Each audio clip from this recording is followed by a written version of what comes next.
finally get to talk about the best movie that possibly I've ever seen. Well done, Marvel Studios. You've definitely outdid yourselves this time, for real. And I think I can speak for most people when I say this really was a good movie. Very well executed. The speech and the dialogue was amazing. The cultural, just oh my god, just the gymnastics that the directors and the producers went through just to bring us this masterpiece. And it's even broken down the freaking 35 years your movie ban in Saudi. Yeah, for those of you who don't know where Saudi is, it's like Middle Eastern country, and it's located in the Middle East, of course. If for those of you who are geographically impaired. And so for those of you who don't know, movies and cinemas were banned in Saudi Arabia for the longest time.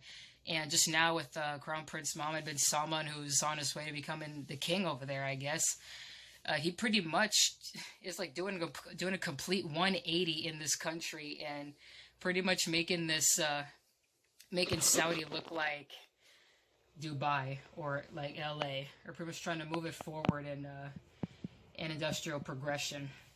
And which I gotta say, I'm very proud of, actually. I never thought, I've only been introduced to Saudi culture for about a few years now, and I never would have thought that this direction would be taken. like a lot of my Saudi friends were saying that they had their doubts or their worries, but wow, I guess even the impossible can become possible. I mean, this movie really stuck to people. And I guess it was this powerful that it resonated in people's hearts and will for a really long time. Black Panther is a story of, I think it's about a growing up story and a kind of a coming of age story. And to me and my mom, when we went to see it opening night, we just thought, what if? If Africa had never been colonized, I'm not going to get too far into that, but if it, or just so many factors throughout history that if they never would have happened to Africa, then I think Africa probably would have made Dubai look like a welfare case. It's a possibility. But, I think it still has a lot of potential. Africa, it's a very strong continent. The countries within this continent, my gosh, many different cultures, many different ways of living, and they were proudly represented in this without any vilifications or obnoxious stereotypes of stereotypes. This was freaking phenomenal. Everything from the jewelry to the art, the body paints, the textures, the moves, the dances, the songs, the language were actual African-based languages and themes. And I don't know if you guys saw the guy with the ring in his mouth. That's an actual thing. I think they do it kind of on the eastern parts of Africa. I think around the Horn of Africa, maybe. In Kenya, yeah, I think they do it somewhere over there, and a few other countries as well. My heart was just pounding the whole time I was in the theater. There are many times where I almost got emotional because some things were just going on so immensely and intensely, it just engaged me. Not once did it break my engagement, and not once did I ever lose interest. Especially during T'Challa and Killmonger's fight scene at the end. Now, speaking of Killmonger, this homie, I'm not gonna lie, he's kind of a crazy gook, I'm gonna say, but then again, that doesn't come without reason. And his story is very relatable for a lot of people in the African American community, especially. Because the early 90s, he was broke, homeless, and alone probably. And just now, he realizes that he's a descendant of this country and in this world. It's to do with the systematic racism and just, the very much slavery and everything. But now realizing that he's a descendant from this place that pretty much had a go back and fix it button all, and just the whole idea with the vibranium and how they mined it and how they've kept themselves hidden for so long. And not even the surrounding people that knew they were there even bothered to spill the beans about their location. And even if word did got out, like even if the whole world was against Wakanda, I think they would pretty much end up having a lot of resources to handle themselves anyway. So I think they got themselves going pretty well.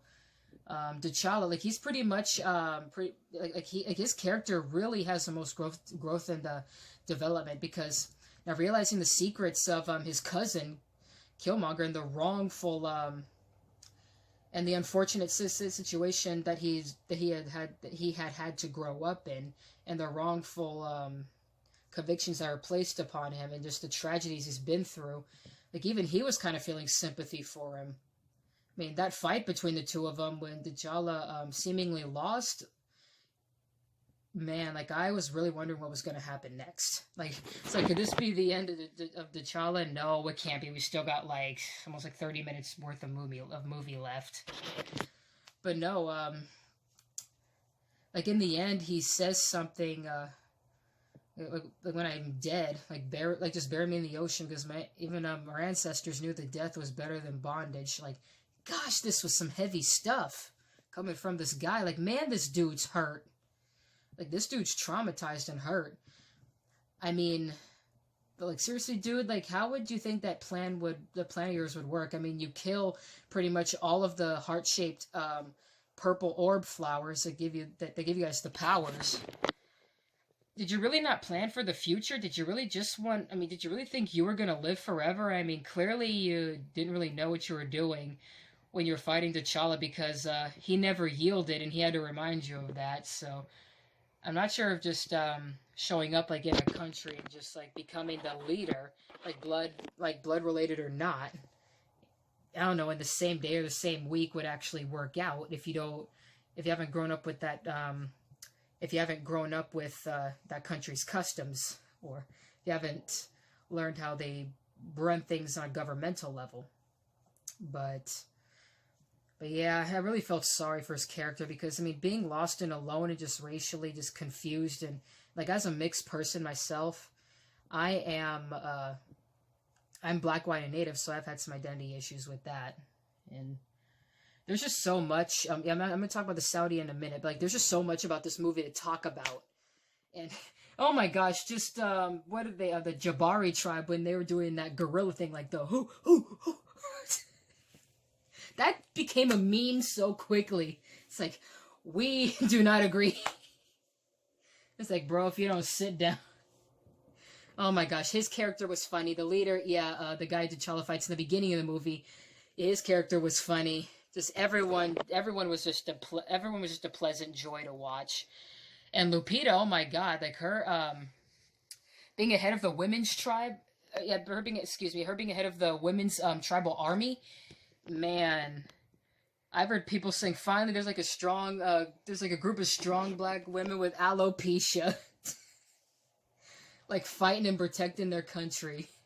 Yes, I mean, there's something for everyone to take away from this. Especially Saudi. Now I'm going to talk about Saudi. So, I've met a lot of Saudi friends, and personally, help them with their English, help show them around the city of Portland, and I heard some of their stories about some of their cultures and stuff like that. They each came from different cities in Saudi Arabia, and I was talking to them about this, and I mean, they're pretty happy about it too, and I'm just so happy that this was the first movie that they decided to go with. Well, the first good movie, I should say. You guys unfortunately had to suffer through the Emoji Movie. I'm so sorry that you guys had to, you guys were shipped that bargain bin dumpster fire from Illumination, or, I don't really care where it's from. I don't even really want to remember.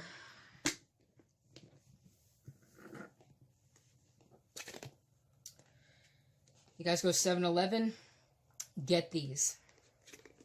In fact, 7-Eleven has the best feel-better pizzas, or at least in my neighborhood. Well, the 7-Eleven in my neighborhood. Because, like, they actually got some good food. Anyway. Yeah, I've seen some of the construction that Saudi's been under in the theaters, and they look amazing. The interiors look amazing. I mean, there's, like, 100 plush, there's, like, over, 100 seats up in there. Some of them got, back comforters and just... Wow, some of them, got pillows or something. Man, that was, you guys are lucky. That's amazing. I think the best theater in Portland is probably somewhere like maybe in the Portland metro area. It's probably the one in downtown, somewhere like yeah, somewhere along that line. But I'm really proud of Saudi. I mean, I never thought that they would have come to this conclusion. Like, I never thought that they would bring theaters back and show. I mean, I guess the stars aligned. I mean, honestly, I think there's something they can learn from this too, because with everything changing in their country, all the changes going on and like new leaderships, it's kind of the same story actually. Wakanda thought that it should just hide its resources and its specialties and its gifts from the world, and just because they thought that they would be exploited because of them. But no, actually, the opposite's kind of happened. I mean, it can help the world, but it just depends on who the vibranium gets in. It just depends on what hands the vibranium gets into. That's why I thought the Killmonger's plan was kind of shoddy, because was your plan like, dude? Was your plan shooting that vibranium to random countries, my dude? Not a lot of countries are even capable or even to be able to understand how that stuff works, or if they do, not all countries deserve to have that, my boy. Because that, I think you'll pretty much like start like a nuclear war, like a vibranium nuclear war. You pretty much gave some countries the green light to destroy the planet, my boy. But no, the same thing with Saudi. I mean, it's kind of like been a bit locked up as far as many people from the outside are concerned, and it's kind of been a hard country to look into. Now they're kind of faced with a dilemma: should we like open up to the world, or should we just keep quiet, like keep closed, like just keep our mouths shut? And I gotta say, like, no, that's a bad idea. I mean, I think that this could be a good step in the right direction for Saudi. I mean, but yeah, you guys keep making things happen. You guys keep doing what you're doing. Keep making positivities. Keep making opportunities for yourself. And yeah, Saudi, good luck with the construction of Neom and whichever odds to whoever's favor it goes to. But might I digress? I'm gonna wrap this video up. It's getting too long. But peace, maximum respect, deuces.